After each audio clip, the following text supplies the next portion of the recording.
Alrighty, so today we're going to be checking out John Gustay Homme Le Parfum, and I'm pretty sure you see the correlation here. Do we have a Le Male Le Parfum clone on our hands? Is it coincidental? Are they going after this scent straight up, or are they trying to mess with us? We're going to find out. Now, of course, I already know the answer to this one, but I'm sure when you guys have been seeing these clones pop up and you see the presentation looking so similar, it really does make you wonder, are they really pulling it off or are they just messing with us? And I can say here that we're going to dive into this and tell you that, yeah, this is actually a pretty solid clone of Le Male Le Parfum. So we'll go ahead and start it off. When you first spray it on, no surprise, you get that kind of vanillic, tonka bean, lavender sweetness, and most notably that warm spiciness coming from the cardamom. And that is very on par with Le Male Le Parfum opening up. One thing that I like so much about this DNA is that it's really done a good job of reinventing that DNA as a whole and bringing it back to life. I think sometimes flankers can start to go off the beaten path in one way or another and not really provide a whole lot of value. Probably more often than not that goes in that direction.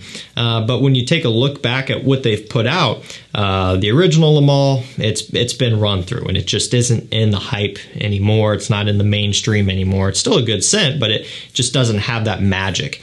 Ultra Male, I think, is still kind of on the line of doing well, but of course, after several years now, it's kind of fizzling off. So when they came out with Le Male Le Parfum, it was really tactical, in my opinion. They were kind of riding that wave just long enough, but not too long either.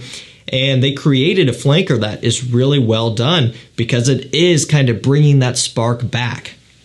And the way I've described Le Male Le Parfum before is it kind of combines a little bit of the original, that lavender, vanilla, kind of aromatic, fresh sweetness mixture with some Ultra Male. So that vanilla kind of heavy sweetness, it combines those two, but then adds its own twist with all of the warm spices and even a little bit of iris as well. Not a ton, this doesn't smell anything like Dior Homme Intense or insert your favorite or maybe not favorite iris scent. It doesn't smell anything like that. But it is tasteful and it does add a touch of a creaminess, but it brings that DNA back and also with a twist. And that's what I like so much about this, and I think that's why it's done very well. One thing you'll notice though is that it isn't necessarily the cheapest thing to get, and there haven't really been any other clones of it to my knowledge up until now. So like I said, opens up with that signature Le Male Le Parfum smell, the warm spices, the sweetness, the vanilla, lavender. And as it dries down, you start to get a little bit of that creamy sweetness from the iris accord in here, still maintaining its spicy composition overall and still smelling really good, really impressive.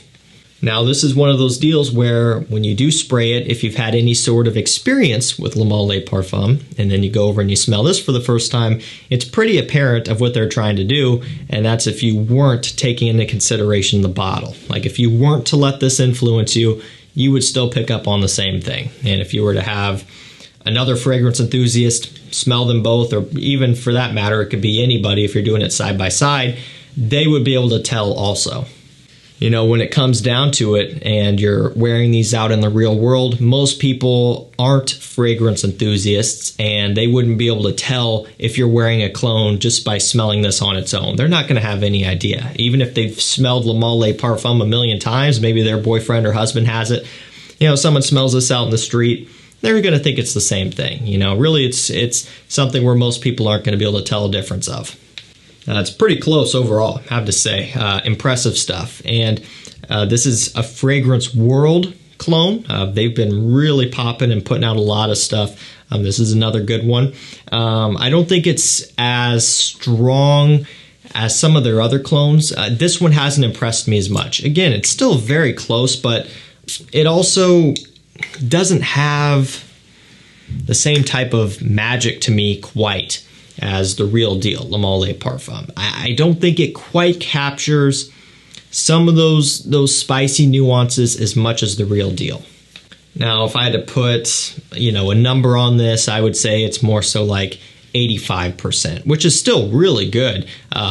I don't like putting numbers because I feel like it's hard to be inconsistent or be consistent with it. I think oftentimes it can be inconsistent.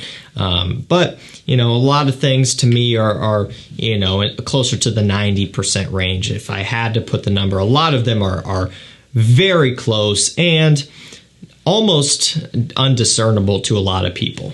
I could tell the difference between these two if I was blindfolded pretty easily. I don't think I would have an issue with it. I think a lot of you guys would probably be able to tell the difference as well. Very close, but not as close as some of their other offerings. And so that begs the question, you know, if you don't want to spend, I don't know what it is, I can't remember, you know, $85, $90 for the real deal. Should you get this one for a little less than half the price and just be okay with it? And I would say, if you're trying to save money, there's no reason why you shouldn't just go ahead and get John Gustay Homme Le Parfum.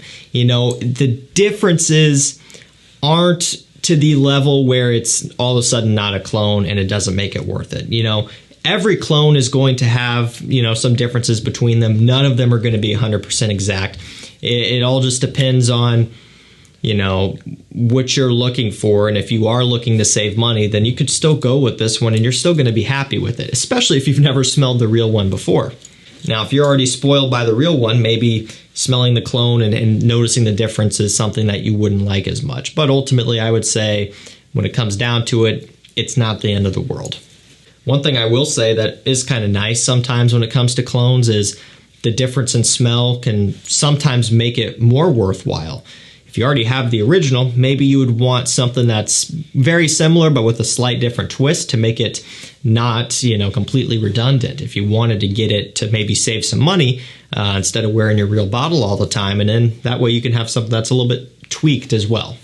Further into the dry down it gets, the closer it does get to the original. I will say that. It's the opening for me that does throw it just a little bit. Again, not to the point where it's, you know, crazy off, but you can tell a little bit there, more so than some of their other stuff and just other clones in general. I think the accuracy on a lot of others have been a lot closer.